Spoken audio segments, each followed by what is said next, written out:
इस बॉक्सर को इसलिए जाना जाता है क्योंकि इसने तुर्क सदर रजब तैयब एर्दोआन से लड़ाई मोल ली। अंसार आरिक ने अपने एक नगमे में एर्दोआन पर तनकीद की है। तुर्की में इंसानी हुकूक का एहतराम नहीं किया जा रहा। मैं इन सब के लिए बोलना चाहता हूँ जिनकी आवाज़ें नहीं सुनी जा रही।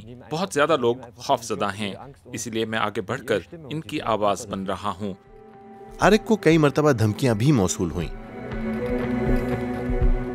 एक मरतबा तो उन्हें उनकी गाड़ी पर गोली के निशान भी मिले। कई वाहियात जुमले लिखे गए। ऐसे पैगामात से वो मुझे गुस्सा दिलाना चाहते हैं। एक दिन ट्रेनिंग के दौरान 2 अफराद उनके पास आए।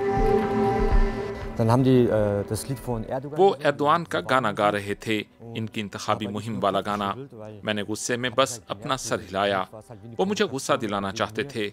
मैं अपना सामान उठाने के लिए झुका तो एक ने मेरी कमर पर मुक्का मारा। ये सब कुछ बड़ी तेजी से हुआ।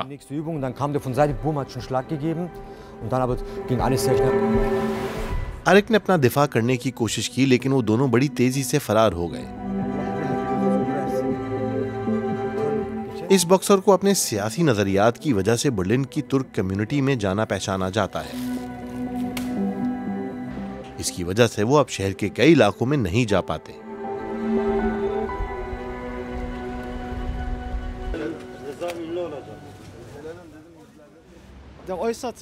वो हमेशा गलत बात करता है। ये सब बेकार है, मुझे ये बिल्कुल पसंद नहीं।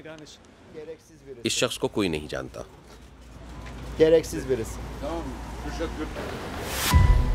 कुछ का ये भी ख्याल है कि अगर आप एर्दोआन को पसंद नहीं करते तो आप तुर्क हैं ही नहीं।